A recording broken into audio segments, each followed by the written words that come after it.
Bienvenidos un día más a un nuevo capítulo de La Hora del Whisky, mi rincón favorito dentro de Economía para Adultos. Muchísimas gracias antes de empezar por todos los comentarios que nos hicisteis con la última entrevista con Nacho Herrero hablando sobre esa mini guía de inversión inmobiliaria en España. Prometo más sorpresas con ese tema en los próximos capítulos y hoy me vais a permitir que nos metamos en un mundo, vamos a llamarlo el mundo secreto de la valoración de activos, algo que es un poquito más desconocido para todos, para mí la primera, y que realmente no podemos hacerlo con alguien mejor como Patxi Asensio. Patxi, muy buenos días. Buenos días, Elvira. Patxi es director de AS Valoración. Tiene en su haber más de 800 valoraciones, no solo de modelos de negocio, de inversiones, de tangibles, de intangibles, sino que además su empresa se dedica precisamente a valoración de operaciones comerciales, transacciones, es decir, toda una eminencia para que nos pueda hablar e iluminar un poquito más acerca de un tema que yo creo que es algo desconocido. Cuando hablamos de valoración de activos, a mí se me viene una frase a la cabeza y es de Oscar Wilde, que decía aquello de que un cínico es aquel que sabe el precio de todo pero el valor de nada. Quizás la tarea de los que os dedicáis a la valoración de activos precisamente sea un poquito conseguir lo contrario, ¿no? Que es rescatar el valor de algo que a priori solamente tiene un precio. Y para hacerlo un poquito más ameno también, porque yo sé que es un tema arduo y un poquito complicado dentro de lo bonito que es, hemos decidido dividir la charla en 5 bloques. En primer lugar, vamos a hablar de lo que es la valoración de activos en sí misma. En segundo lugar, la diferencia entre activos tangibles e intangibles, centrándonos en estos últimos. En tercer lugar, una parte un poquito más chula que es el CSI financiero. En cuarto lugar, vamos a hablar también de cuáles son los vehículos y las estructuras de inversión que pueden utilizarse y que también tiene que jugar con ello la parte de valoración para poder entrar a conseguir los datos que realmente buscan. Y en último lugar, pues una parte muy divertida que son los mitos y realidades que existen dentro de este sector. Así que, Patxi, antes de empezar, lo primero, muchísimas gracias por estar aquí. Quería preguntarte, ¿qué es AS Valoración? AS Valoración es una compañía que ahora tiene 26 años y que se dedica a valorar activos tangibles, intangibles y modelos de negocio e inversiones. También que hace un área forense para tribunales y necesidades determinadas empresariales. Un área forense de economía de reconstrucción, de ver daños, de ver situaciones de efectos colaterales en cuanto a determinadas inversiones. Y para entrar en materia acerca de la valoración de activos, ¿cómo definirías activo y cómo categorizarías la diferencia entre activos tangibles e intangibles? A ver, un activo es cualquier elemento que tú tienes en tu empresa o en tu negocio, también en tu persona, si tu persona o tu marca personal es un negocio, que genera recursos que pueden ser ingresos, beneficios o incluso recursos intangibles como puede ser pues, una percepción de marca o una percepción de negocio en cuanto a determinadas actividades que tú estás haciendo. Un activo tangible podríamos decir que es algo tangible, quiero decir, un fondo de inversión, un swap, un edificio, cualquier cosa que sea tangible es valorable, y un activo intangible también es un recurso que permite que algo que en principio no tiene efecto físico genera recursos como puede ser pues, un contrato, un derecho de autor, una marca, una patente, cualquier conocimiento que tú puedas aplicar en un negocio, eso sería un activo intangible. Y si tuvieses que explicarle qué es la valoración de activos a mi abuela, ¿cómo se lo explicarías? Bueno, yo le diría que, por ejemplo, que me explique cuánto pagó tu abuelo por un pañuelo que le regaló a lo mejor en un momento determinado de su vida y que ahora tiene el activo pañuelo 40 o 50 años, que a lo mejor su abuelo ya no está, y cuando mira el pañuelo, qué siente o qué percibe y qué valor tiene eso para ella en su vida personal y en la vida que ha tenido con los demás. Estaría en eso. Qué bueno, y creo que lo entendería totalmente, y desde allá donde nos esté viendo creo que queda bastante claro. ¿Para qué se utiliza realmente la valoración de activos? A ver, nosotros trabajamos con múltiples estructuras legales, estructuras de inversión, fondos, inversores profesionales, a veces no tan profesionales. Hacemos de vez en cuando también empresas pequeñas, inversores pequeños que quieren hacer crecer un negocio. Yo te diría que la valoración de activos es sobre todo si es de modelo y es de recorrido, es ver exactamente qué elementos tiene esa inversión para que sea de menos riesgo, que sea de buena reputación y que genere rendimientos de calidad. Dicho esto, de una forma más financiera, sirve para cuantificar exactamente en qué rango de valor te estás moviendo en cualquier activo de esta tipología. Pues, cuánto vale una marca, cuánto valen las acciones de una empresa, qué vale una herencia. Estaríamos en ese tipo de valoración. Y obviamente siempre hay un resultado cuantificable que es financiero, que nunca es un número clauso, es un número de rango, y hay un resultado cualitativo que tiene que ver con lo que está pasando en ese activo. O sea, la percepción que genera el negocio, el riesgo que está trasladando al mercado, a los propios inversores. Eso sería un compendio general de la valoración de un activo. Y para hacer esa valoración de activos, las normas comúnmente utilizadas son IVS y hay CPA en Estados Unidos. A ver, tenemos muchísima normativa diferente. Nosotros lo que hacemos normalmente es estudiamos el activo, estudiamos todo el contexto que tiene, estudiamos la situación de mercado en cuanto a crecimiento, rentabilidad, riesgo económico y no económico, a veces reputacional, a veces vale más el riesgo reputacional que el propio valor económico. Y a partir de ahí, todo eso que sería una situación general y abstracta, lo introducimos en normativa. Entonces, normativas utilizamos pues desde normativa legal hasta normativa financiera, normas de valoración, OMC, o en fin, normas que nos permiten sobre todo estandarizar el resultado para que sea comprensible en el mercado. Pero digamos que si no utilizamos esas normas, ¿sería como si un arquitecto hace una casa sin planos? ¿O? Bueno, por supuesto, o sea, la normativa es necesaria porque lo que hace es estandarizar eso para todo el mercado y para que todo el mundo comprenda las mismas, digamos, unidades o resultados. Y son necesarias también porque el valor se traslada al mercado y eso tiene que ser una cosa transparente y eficiente para los operadores del propio mercado, ¿no? No podemos jugar sin normas. Sí que es verdad que cuando haces proyectos de inversión o cuando analizas proyectos de inversión y los llevas al mercado, sobre todo en cosas que van a tener mucho crecimiento, la normativa es buena para el final, porque lo tienes que meter en norma, pero la parte creativa a veces pensar en los límites también está bien. Suele ser una situación que permite ver sobre todo crecimientos y recorrido. Vale. Y ¿podrías darnos como una especie de checklist express de 3-4 puntos para a la hora de valorar un activo que tengamos que tener en cuenta? Mira, nosotros desde hace ya pues 27 años o 28, porque antes veníamos del mundo del análisis, veníamos del mundo industrial, industrias además pesadas, energía, petróleo, en fin, hemos estado en inversiones de determinados perfiles, pero estaban en ese campo. Lo que solemos hacer es ver sobre todo con un índice general objetivos del negocio, análisis del proceso general y procesos principal y secundarios. Vemos equipos, perfiles de los equipos. Solemos ver también el mercado, el territorio y la expansión o el desarrollo que puede tener ese activo puesto en multimercados. Obviamente la parte financiera, de hecho, hemos hecho un poco al revés, ¿no?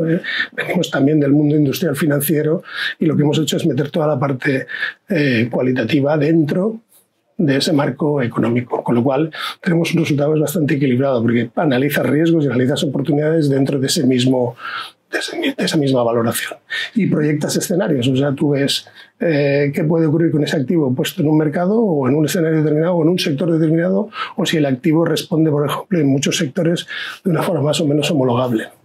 Eso nos permite ahorrar bastante dinero al inversor. Importante también.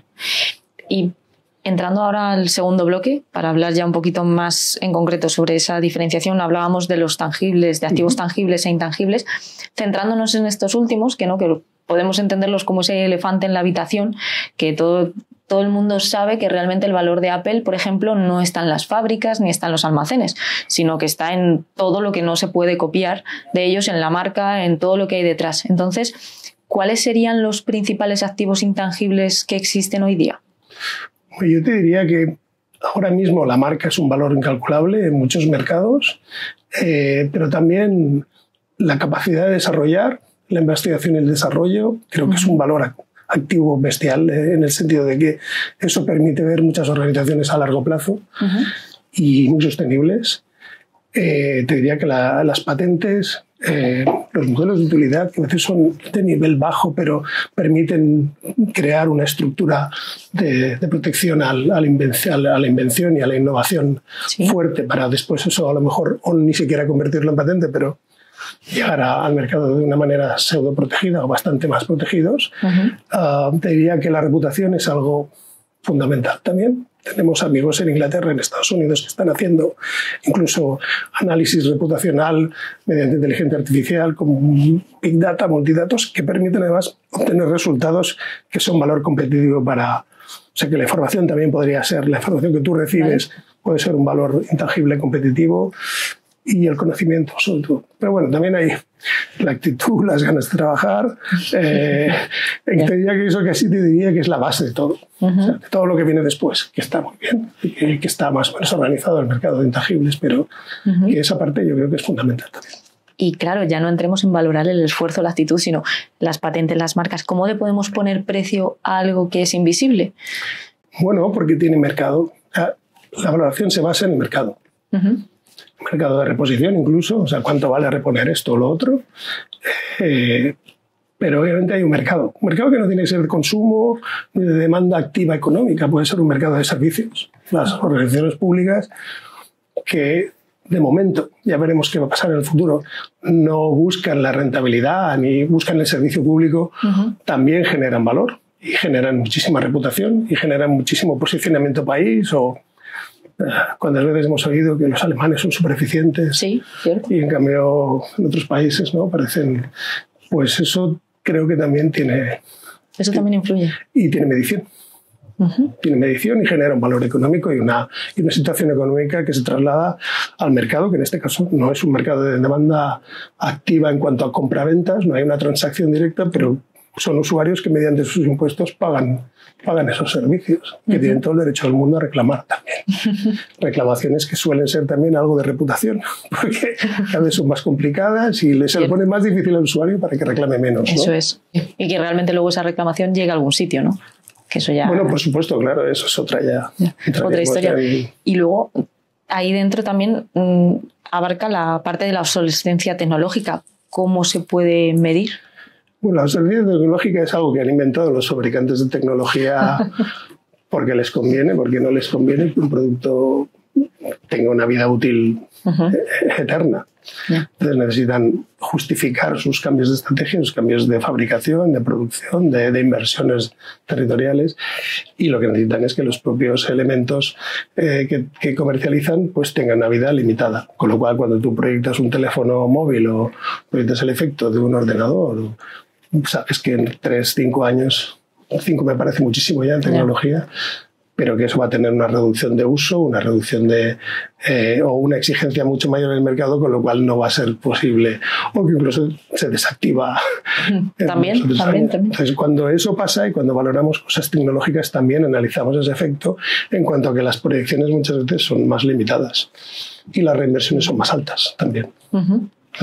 ¿Y podríamos hacer también una especie de mini checklist a la hora de valorar un intangible o se parecería...? Se parece mucho al modelo de análisis de inversiones y de modelos de negocio. Lo que pasa es que hay una parte que hemos incorporado, que es lo que te he explicado sería una valoración 360 y estamos en valoraciones 420 grados, que es darle una vuelta más a la... De tuerca, ¿no? Sí. Básicamente porque incorporamos toda la parte de innovación, toda la parte de multiuso y multisector. Eso se llama un spillover en Estados Unidos, lo tienen muy asumido desde hace mucho tiempo, pero cuando tú tienes, por ejemplo, un intangible que en otro mercado es aplicable directamente. Por ejemplo, pues tuvimos un caso muy al principio de un inventor que nos trajo una aplicación directa en un mini primer, que cuando girabas el mini primer 15 grados, el mini primer se paraba. Eso se conseguía con una cosa que en electrónica de consumo en astronáutica se llama un acelerador, un acelerómetro. que lo llevan los móviles. Cuando tú usas un móvil y cambia el móvil la posición, sí, pues es porque lleva acelerómetros. Entonces, esa aplicación tenía una aplicación doméstica muy fuerte, que era sobre todo los Turmix, en la batidora de toda la vida, sí. Pero vimos que la podíamos trasladar, por ejemplo, a elementos de jardín, por ejemplo, una segadora o una segadora automática que cualquier niño te puede arrancar sin tener mucho control sobre el niño y te la puede liar. Y además puede ser, bueno, muy agresivo, ¿no? Entonces, para valorar eso, pues lo que hicimos fue ver el riesgo, por ejemplo, de uso de esos electrodomésticos y el riesgo de los otros. Y conseguimos ver que la aplicación tenía sentido en ese mundo, por ejemplo, en lo de los tractores, incluso tractores que son pseudoautomáticos o que funcionan automáticos, pues teníamos la posibilidad de exportar ese invento en otro sector. Entonces, claro, eso se te abre una expectativa de negocio que no tenías antes, ¿no? Y también al fabricante o por ejemplo, al inversor al que vas, le enseñas un mercado que aparentemente es oculto o está oculto, pero bueno, desenterras el valor de eso y lo llevas en otra dirección. Sí, que digamos que esa valoración 420 grados sería no quedarme únicamente en lo que veo o lo que sería normal y ya está, sino darle un toquecito más. Eso corresponde mucho a lo que hacen, por ejemplo, las firmas de, pues en este caso, electrónica de consumo. Pero sí que es verdad que hay situaciones en donde, bueno, no todos los activos permiten eso. Pero bueno, algo más tangible, pues la capacidad que tiene un hotel de convertirse en apartoteles. Por ejemplo. O en pequeños apartamentos, o un cambio de uso en una parcela de un hotel que a lo mejor en verano llena, pero en invierno tiene la mitad. Eso se hace mucho, por ejemplo, en hoteles de alta montaña. Lo hemos practicado bastante. O sea, en reconvertir una parte en un producto que tiene mucho más uso cuando no está el activo en máximo rendimiento. Vale. Y entrando ya en el tercer bloque, que si tuviese unas gafas me pondría como las gafas de investigación, ¿no? Que sería el bloque del CSI financiero, que me encantó cuando hablamos acerca de esto. Digamos que los forenses siempre tienen un sexto sentido, ¿no? Siempre ven más allá. Pero no hablemos ya de los forenses financieros, ¿no? Ya tenéis como un más allá del más allá, porque realmente llegar a ver ciertas cosas que no te las explica el balance, sino que tienes que mirar muchísimo más en profundidad, ya es muy complicado también porque detrás hay personas. Es decir, no solo estamos, muchas veces encontrar huellas en el lugar del crimen es complicado, pero si estamos hablando de números y que detrás hay personas, pues un poquito más. Entonces, ¿cuáles, en primer lugar, si crees que existen ciertos sesgos a la hora de hacer valoraciones y en su defecto, si la respuesta es sí, ¿cuáles son los principales? Bueno, sesgos tenemos siempre en la vida, en todos, ¿no? Pero yo diría que hay un sesgo habitual que es el exceso de confianza. Que siempre decimos, ¿no? Que no nos contratan para decirles lo que ya saben o lo que quieren oír, sino lo que pensamos nosotros. Y tú verás después lo que haces con el resultado. Es un sesgo habitual. Después el de anclaje, o sea, cuando tú crees que lo que tú tienes está anclado ahí y vale mucho y nunca va a valer menos. Eso es otro sesgo habitual. Después hay un montón de situaciones colaterales que dependen, por ejemplo, mucho del mundo del derecho, de la auditoría, que se desprenden de ese tipo de análisis y en donde tú te das cuenta pues que a lo mejor un poco de cierta laxitud en determinados temas, eso puede ser un sesgo habitual también, ¿no? Porque a veces bajar a según donde da pereza. Y eso es un error que suele ir con el exceso de confianza. La pereza y el exceso de confianza en ese campo. Pues puedes ser perezoso cuando tú quieras y puedes confiar a ciegas en tu socio, pero bueno, es verdad que cuando estás haciendo ese tipo de análisis es delicado. Sí, porque lo que decías, al final los sesgos los tenemos presentes los individuos en todo. Gracias a eso también el marketing de cualquier producto pues se nutre de que tenemos esas limitaciones o desventajas a la hora de pues, ser personas, ser seres humanos, ¿no? Que a veces a la economía se le olvida un poquito eso, la economía neoclásica sobre todo, pero que realmente también influye mucho esa perspectiva de como esto es mío, tiene que valer más, ¿no? Tiene que tener un valor superior. En español, el ojo del amo, ¿no? El corral caballo. A veces tienes esos problemas, o sea, tú vas a ver a alguien o que alguien le ha dicho que, o que piensa que... Sí. y tienes que aterrizar eso de alguna forma en que él vea que lo que él piensa está muy lejos de lo que puede ser la realidad y enseñarle o explicarle pues, o asesorarle o decirle de qué forma se puede mejorar todo eso, ¿no? Sobre las compraventas, que es un mercado que nosotros tocamos en un 15 o un 20%. O sea, los casos de valoración de transaccional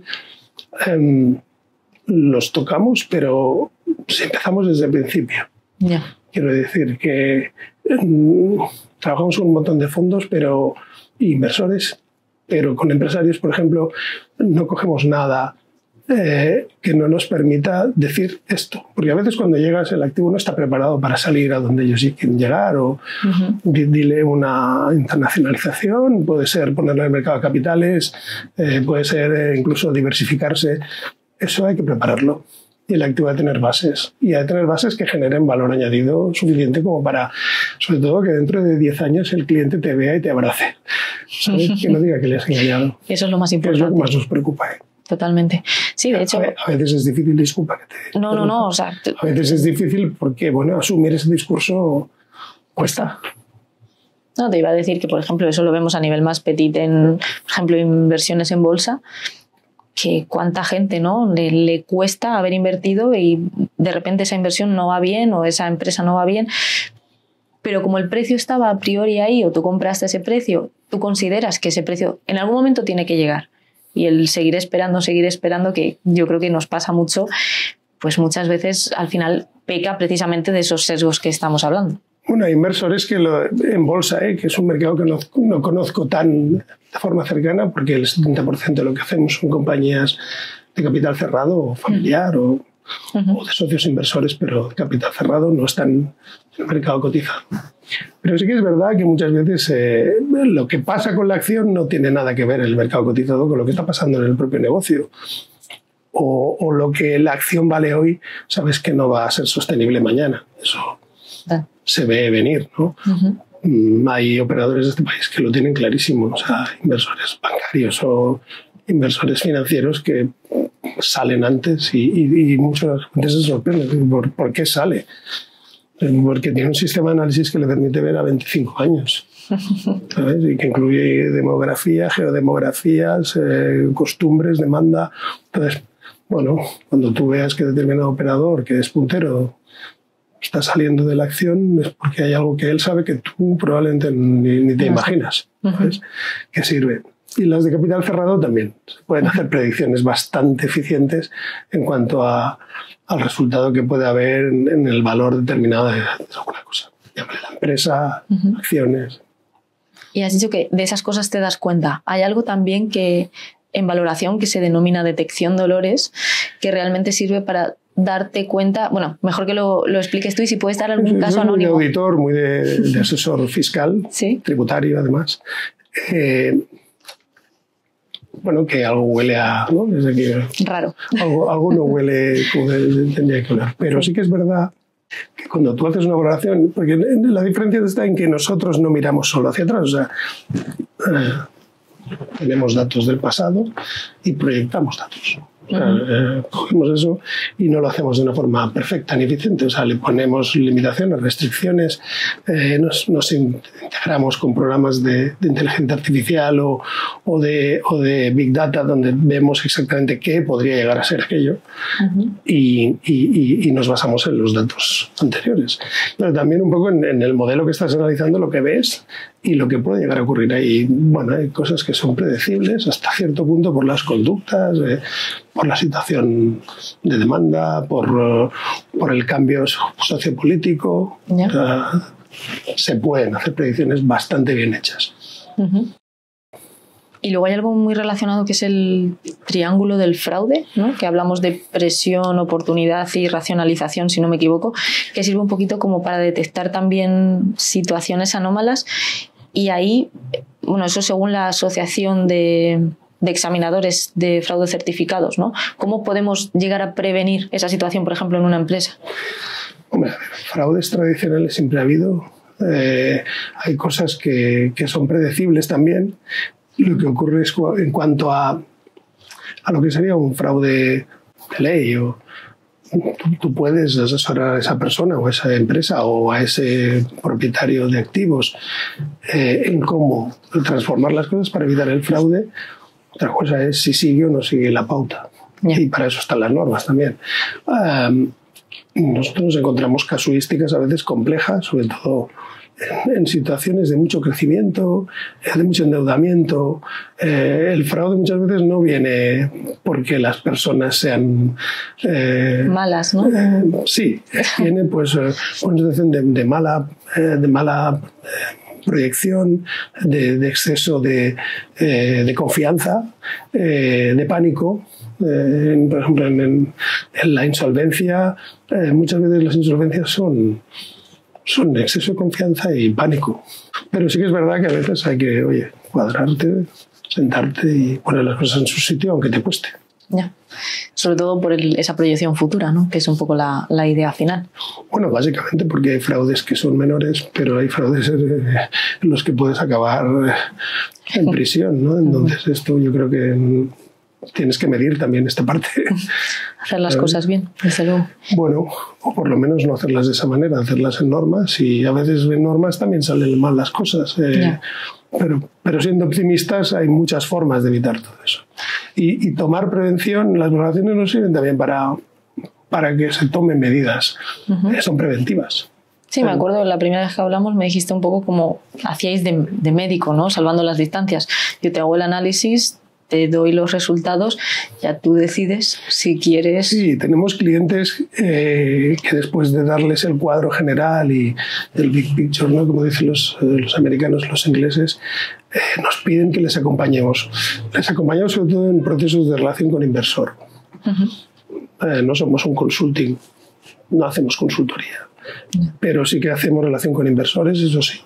Y sobre todo les acompañamos a veces en su propia visión, si la tienen, o en mejorarla, o en ayudarles a mejorarla, que a veces no lo consigues porque hay gente muy brillante también, hay que decirlo todo. Y estamos con ellos, ¿no? Eso nos permite darle un diagnóstico, una visión general, muy analizada, muy técnica y muy basada en cosas concretas, números, relaciones, reputación, y a partir de ahí ver exactamente a dónde puede llegar con calidad y con eficiencia, y sobre todo no perdiendo la esencia de lo que está haciendo y evitando problemas de fraude, en fin. Totalmente. Y entrando un poco en el terreno del bloque cuarto, donde íbamos a hablar de esos vehículos y estructuras de inversión, has comentado antes que precisamente uno de los objetivos de utilizar la valoración de activos es precisamente para evitar problemas o situaciones difíciles, por ejemplo, en caso de empresas familiares, compraventas, ventas, digamos, que tengan algo por detrás que sea un poco más complicado de valorar. Y aquí es donde, entrando muy por encima en los vehículos de inversión, me gustaría preguntarte, porque ahora hay mucho inversor con alto patrimonio que lo que está haciendo es crear un family office para gestionar el capital y gestionar pues todas las inversiones que tiene. Entonces, ¿hasta qué punto esa creación o constitución de un family office realmente es mejor desde su perspectiva, antes que hacerlo pues vía fondo tradicional o inversión directa, como se ha hecho siempre?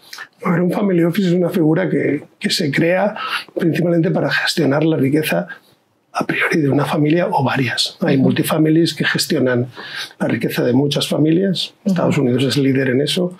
Pero normalmente es para gestionar la riqueza de una familia, que suele generarse pues en plusvalías que se han acumulado durante años, en una venta de un negocio, en la entrada de capital familiar que a lo mejor decide la familia que va a invertir conjuntamente, pues padres, hijos o primos. Eso sería lo que es un family.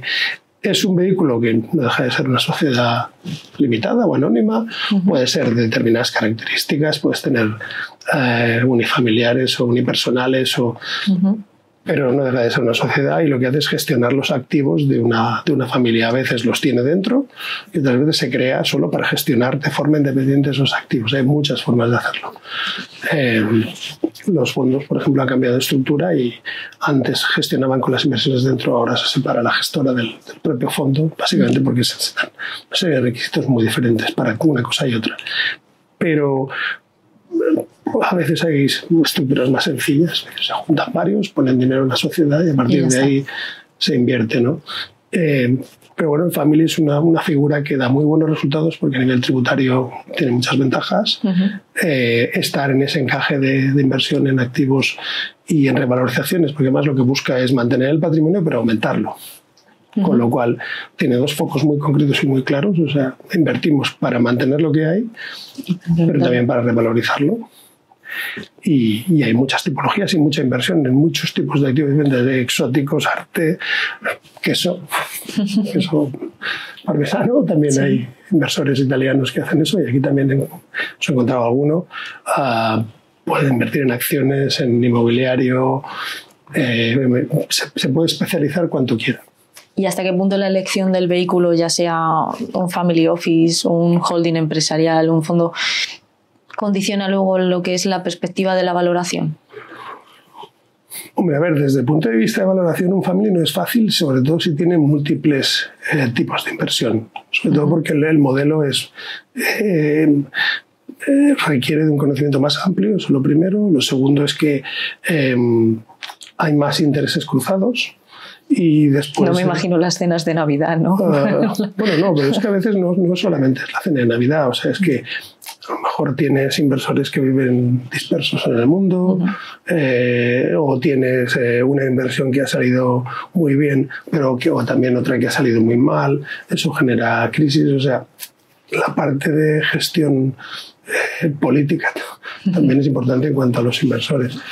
Pero sí que es verdad que hay muchos tipos y después suelen tener que ver también con la descendencia de los que hay, ¿no? Entonces, lo que se busca también es que esa descendencia tenga pues un hilo conductor ya, y aquí los abogados tienen mucho que decir. Los gestores tributarios y fiscales también. Sí. Porque se juegan mucho, las familias que invierten en eso suelen tener además unos rangos de inversión que pueden ser de muchos tipos, e incluso a veces por una cuestión de prudencia pues se pueden independizar inversiones para no tener un efecto nocivo de contaminación de resultados o también de ganancias, porque eso también, a veces las ganancias son un problema si son amplias y hay unos cuantos para repartir. Y ahora están saliendo otras estructuras nuevas, como por ejemplo las SPACs, los fondos cotizados especializados en sectores concretos. Desde tu experiencia, ¿hasta qué punto esto da, dirías, más complejidad al asunto o realmente da más transparencia?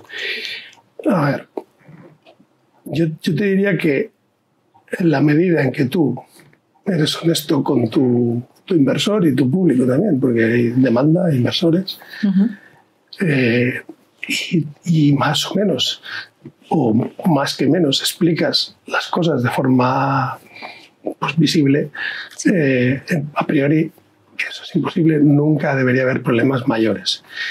Las SPACs son un tipo de estructura que permite jugar a futuro en un proyecto determinado que va a salir a bolsa y tú haces una prestamización con unas condiciones determinadas y que vas a salir. O sea, un poco para que lo entiendan los suscriptores, una SPAC sería, como el propio nombre indica, un vehículo que no tiene actividad, ¿no? Es como una especie de fantasma. Que bueno, puede ser creado. Una compañía que se crea con la expectativa de salir a cotizar y que adquiere una compañía que ya funciona. Ha habido casos recientes aquí en el sector de automoción. Pero claro, es una estructura compleja porque al final tú entras dentro de una compañía con el dinero de unos inversores que tienen el compromiso de sacar eso, la cotización, en un plazo determinado sobre unos réditos o unas devoluciones del proyecto de inversión determinadas. Y a veces pues puede ocurrir que lo que tú tenías en expectativa no es lo que se acaba consolidando. Pero bueno, funcionan bien. Sobre todo también porque la persona, una de las características es que el promotor realmente suele ser alguien muy conocido, ¿no? Que es al final el que consigue atraer toda esa inversión. Bueno, como en todas las inversiones suele haber un liderazgo en determinados inversores que arrastran a otros. Nosotros trabajamos con inversores industriales que son más cerrados, pero hay otros que no. Sobre todo cuando buscas el dinero institucional o buscas un inversor líder que arrastre a otros. Pero la condición principal es que ese tipo de estructuras va a salir a bolsa. Entonces, o sea, cambias de estructura en el sentido de que algo que no está cotizando va a pasar a cotizar. Y eso es un cambio sustancial, porque eso necesita unos mecanismos, necesita expertos en relación con inversores en el mercado cotizado, un departamento de formación muy potente para que los inversores siempre tengan una respuesta determinada cuando quieren preguntar, porque además no suelen tener mucha paciencia. Es decir, esperan lo que esperan. Y si tú llamas al departamento de relación con inversores de una empresa cotizada, me da igual si está en el BM Growth o en la bolsa inglesa, me da igual. La gente espera una respuesta mínimamente fluida y no dilatada en el tiempo. Y entrando ahora en el último bloque, que además es el que más me gustó cuando lo comentamos, que es el de los mitos y las realidades, digamos que con todo lo que hemos hablado hasta ahora surge un poco la inevitable cuestión de si realmente estamos haciendo bien las cosas a la hora de cómo realizamos esas valoraciones, ¿no? Entonces, hemos escuchado, estoy segura, muchos detrás de cámara, esa maravillosa frase del múltiplo lo arregla todo, claro, que esto ya lo miró el auditor, ¿no? O sea, son ciertas frases que quiero que desmitifiquemos o no, si en este caso así lo consideras.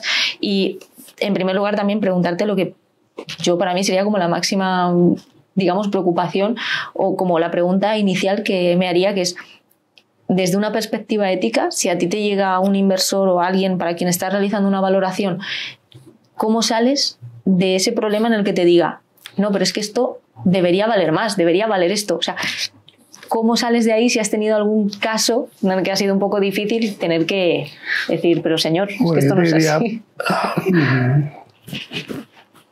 El múltiplo no lo arregla todo, lo puedes arreglar mucho. De hecho, las valoraciones por múltiplos están muy bien, porque además suelen darte una idea muy general y de aproximación a algo, pero la realidad es que después tienes que mirar exactamente de qué estás hablando y sobre todo de qué vas a escribir, porque no hay que olvidarse que nosotros valoramos cosas, hacemos informes, muchos informes van anexos a contratos transaccionales, o van a un juzgado o van a una resolución judicial. Entonces, tienes que pensar muy bien qué vas a decir. Y en cuanto al cliente, pues a veces al cliente es lo que te decía, ¿no? Hay que ser preventivo y aterrizarlo. Decirle, oye, mira, tú tienes razón. Porque puede ser, pero estás trabajando en el rango máximo. Pues también hay un mínimo. ¿Pero has tenido algún caso de alguien que te ha dicho...? Sí, hemos tenido muchos casos, pero bueno... Anónimo. Por supuesto, pero tuvimos un caso en donde el padre de las fundadoras de un negocio, además que ahora es global, había sido socio fundacional del negocio con unos socios internacionales, desarrollaron todo el negocio, siendo un negocio europeo primero, después global porque lo adquirió una compañía americana, era del sector turismo, y ellas eran herederas de segunda generación y estaban, además, por ampliaciones de capital se habían quedado reducidas, pero bueno, el 3% de un negocio valía 150 millones de euros, o sea, no era un mal negocio. Y vivían, pues tenían esas acciones, tenían un sistema de vida organizado mucho alrededor de esas acciones, y bueno, pues cuando tú vas a valorar para después entablar una negociación, porque en este caso entramos valorando de parte, o sea, para ellas, pero ayudamos a los asesores legales, tributarios y fiscales a llegar a un acuerdo con quien tenía ese 3%, que es quien instó, además, eso se llama una pieza de separación, o sea, solicitó el derecho de separación. Ellos lo solicitaron porque llevaban 4 años o 5 sin cobrar dividendos. Eso era una situación bastante provocada por el operador, que no quería accionistas personas físicas, que además estaba cotizado en la Bolsa de Londres y tenía una subsidiaria en donde estaban ellos, que era el principal recurso, el principal activo de todo el grupo, y quería que los inversores personas físicas saliesen. Y bueno, y forzaron una venta. Entonces en esa venta hay una negociación forzada, además. Claro, cuando tú llegas a eso, tienes que explicarles las limitaciones que todo tiene, ¿no? Y incluso pues explicarles que pueden permanecer en la compañía, que reinvierten el dinero de esa venta en las acciones que están cotizadas, ¿no? Entonces, que pueden seguir cobrando rendimiento de la misma manera, pero a la gente desprenderse de algunos activos le duele. Entonces, imploran o recurren a los recuerdos, a su padre, a su madre, claro, que tiene una parte emocional muy fuerte, que tiene una parte muy intangible, que tiene un recuerdo muy importante, pero que al final la situación legal, jurídica y económica no les permite mantenerlo. Ya. Más con el riesgo de que la propia compañía haga una ampliación de capital y te deje fuera. Pues si no tienes los recursos, no puedes acudir, pues vas a ser muy sustituible, ¿no? Entonces, pero sí, hemos encontrado situaciones duras. Me imagino la cara de esas personas, ¿no? Cuando les tocas escuchar eso, pero... Bueno, sobre todo por el entorno. A veces el entorno es casi... peor, ¿no? Lo que más no, peor no, es diferente, dejémoslo así. No hay entornos peores, hay entornos diferentes, pero son entornos en donde, bueno, a veces la complacencia, el pensar que lo tuyo vale 10 veces más, pensar que la responsabilidad y la autoridad moral de determinadas personas complica más las cosas, pero bueno, al final, desafortunadamente para algunos de ellos, es una cuestión numérica. Totalmente. Que no se queda en algo frío, pero es verdad que afecta muchísimo. Claro. Lo has comentado un poquito antes, pero me gustaría preguntártelo porque considero que también es un mito, y es, ¿un auditor es lo mismo que una persona que se dedica a hacer valoración? Porque ya hemos escuchado muchas veces esto de, pero si esto ya lo miró el auditor. No, el auditor es una figura diferente que suele mirar al pasado y no proyecta. Y si lo hace, suele estar fuera del rol de auditor. Quiero decir, tiene una normativa muy determinada, muy exigente, y mis amigos auditores lo pasan mal realmente. Cuando haces valoración tienes normativa, pero sinceramente no es exigente. SOECD, por ejemplo, que también tiene unas casuísticas de exigencia altas y unas normas altas, pero no es el raíl jurídico financiero que tiene una auditoría, y lo pasan mal también, porque a veces tienen que auditar cosas que ya han pasado y están hechas ya, y algunas son más o menos reversibles, pero otras menos, ¿no? Pero no hacemos el mismo trabajo. Hay auditores que son muy buenos valoradores, con los que además compartimos trabajo en ocasiones, y que entonces cuando se ponen el sombrero de valoración, pues ya no están dentro de la normativa de auditoría. Esto además en tribunales, por ejemplo, se tiene que decir claramente, ¿no? Quien no está en eso no es un experto independiente, no es un auditor haciendo de experto independiente. Y has hablado también de otras dos cosas que consideras importantes dentro de una valoración, que es la parte reputacional y los problemas políticos. ¿Cómo puede influir esto? Bueno, la parte reputacional del que valora es fundamental. Es decir, pero yo creo que eso en la vida en general. O sea, si tú eres periodista y eres laxo o eres tendencioso, pues vas a ser un tipo de profesional, por ponerte un ejemplo, que los hay. Es decir, no todos son así. Obvio. Si tú tienes tu visión de baja objetividad por encima de lo que estás haciendo, a veces pierdes realmente el hilo, ¿no? Yo te diría que bueno, tienes que valorar sobre todo los riesgos de ser de una forma o de otra, o más o menos objetivo o menos objetivo. Eso yo creo que es lo fundamental, tanto para ti como para la persona con la que estás confiando en ti para darle una visión. A veces esta confianza se puede perder justo por lo que decíamos antes, porque no les dices lo que quieren oír. Pues a veces es mejor decir al cliente, oye, vamos a quedar bien. Y yo tengo una máxima que es que si me encuentro dentro de 10 años, prefiero irme a comer y que me abracen. Y a lo mejor no he hecho un negocio, pero prefiero eso que me digan, oye, me has llevado por un camino que no era. Dormir tranquilo no tiene precio. No tiene precio.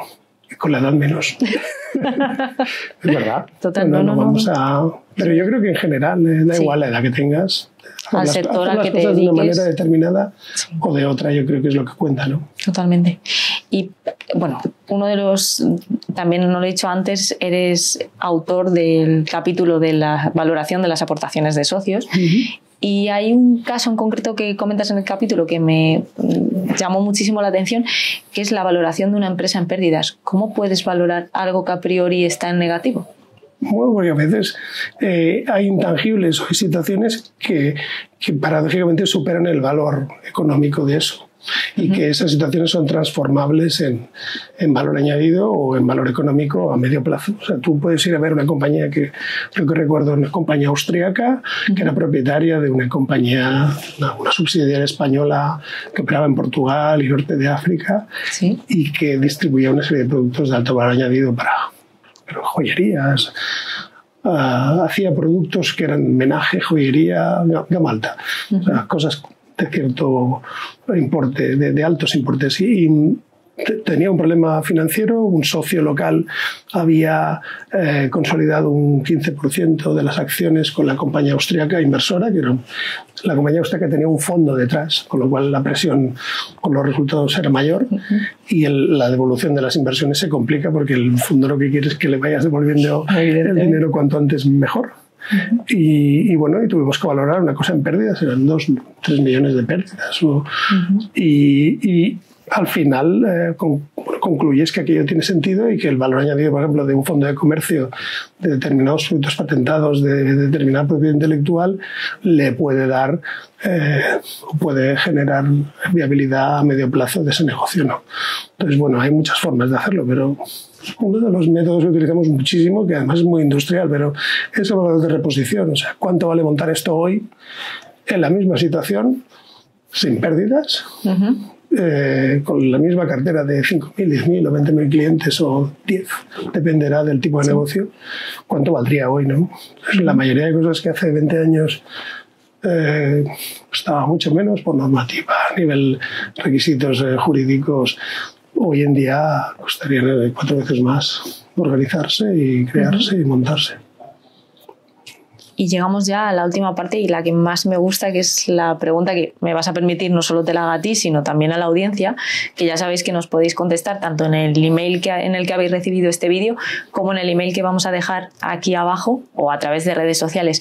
Y es, si tuvieras que ponerle valor a tu vida mañana, teniendo en cuenta todas las experiencias, todo el bagaje reputacional, toda la capacidad que tienes y has tenido de aprendizaje a lo largo de tu vida, ¿cuánto dirías que vale y qué sería lo que más destacarías? No tiene precio. Y yo lo que te destacaría sobre todo la experiencia, las vivencias y la experiencia y la gente que conoces, principalmente. Y lo que aprendes. Totalmente. Que aprendemos cada día. Totalmente. Pues Pachi, de verdad 1.000.000 de gracias por estar aquí. Esperamos verte seguramente en otro momento en la hora del whisky. Muchas gracias a vosotros. Y 1.000.000 de gracias al equipo, a todo el mundo que está aquí detrás. Y es verdad, trabajando muy duro, además. Y que no se les ve y hacen una labor increíble. Así que a vosotros 1.000.000 de gracias nuevamente por estar aquí un día más con nosotros en la hora del whisky de Economía para Adultos. Me quiero despedir con una frase que, bueno, que con este tema creo que viene muy a colación, que era del señor Warren Buffett, que dice aquello de "Price is what you pay and value is what you get". Es decir, el precio es lo que tú pagas y el valor es lo que realmente obtienes. Creo que hoy con esta masterclass que nos ha dado Pachi acerca de la valoración de activos, hemos aprendido realmente que hay que mirar un poquito más allá y que no hay que quedarse solamente en ese número o en ese inicio de precio que podamos encontrar en algunas cosas, ¿no? Así que lo dicho, los que no estéis suscritos a la newsletter de Economía para Adultos ya estáis tardando en hacerlo.